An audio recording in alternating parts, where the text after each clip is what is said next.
spoken to the Indian government, who tell me that hospitals are open, food and medicine are available, there's freedom of movement across the region, and flights have restarted. They have assured me that the communications blackout is over and only a few hundred people are still detained.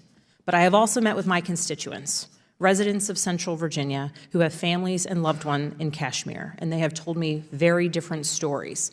They've told me of families and children who can't leave their houses, kids who can't go to school, an arthritic mother-in-law who has to go through 5 to 6 checkpoints to get to the doctor, a sister-in-law who faced life-threatening emergency and extensive blood loss and childbirth, a new wife who didn't know if she would be able to join her husband here in the United States, a fire in one home that consumed 10 because emergency services couldn't respond, a diabetic family member who can't get his insulin, and a father who died in Kashmir, and a son who was here in the States who did not immediately learn of his father's death and took days to return home after the funeral had passed. These are the stories I'm hearing from my constituents, and it's why I am deeply concerned by what you've told us here so far today, particularly about the fact that there are no U.S. diplomatic personnel in Kashmir.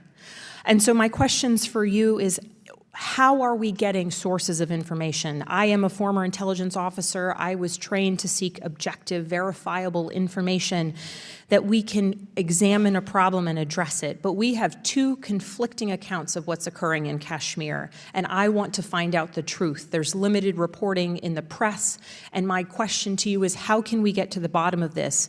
And how is the State Department accepting that at this time, India, a close strategic partner for the United States on everything from trade to military cooperation, is telling us that we cannot allow U.S. diplomats to enter Kashmir? Secretary Wells, I'll start with you.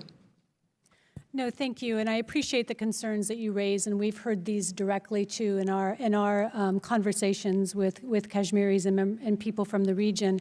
I think you can see both things can be happening simultaneously. You can be having a gradual improvement on the ground, and we have seen a gradual improvement, as some of the statistics that I conveyed suggest. But there's real hardship.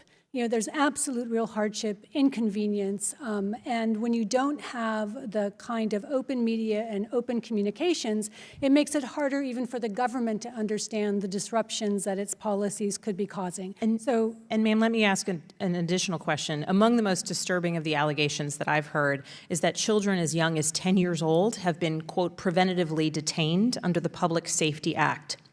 I have young children myself. My constituents with young children share the heart-wrenching fear that exists in this idea that your child could be taken off the street because they're deemed to be a threat. What is it that we know about these circumstances? Do we have any idea how many children are being detained?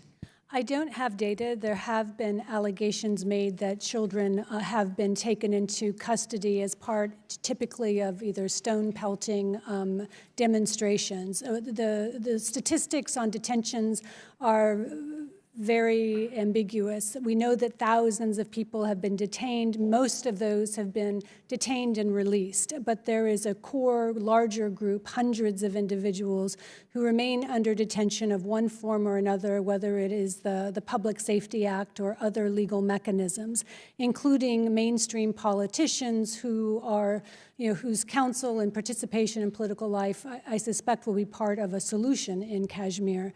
When it comes to our sources, we do travel regularly to Kashmir under the normal circumstances. We have very good relationships with political figures, economic, civil society. We're able to engage those individuals, whether it was now on phone, but originally some of those individuals would fly to Delhi to file media reports, fly to Delhi to meet with us and other members of the international community. So we are tapping our sources of information as well as engaging with the government to hear what they're able to convey to us on the nature of the threat that they say they face, as well as the nature of the situation. And Secretary Wells, in response to a question that my colleague from Pennsylvania posed, you had said that the Indian government is saying that it's security-based, the communications shut down. And so my question is, are you aware of whether or not India has shared with us any specific credible examples of threats that they have been able to thwart because of this communication shutdown or because of their preventative detentions?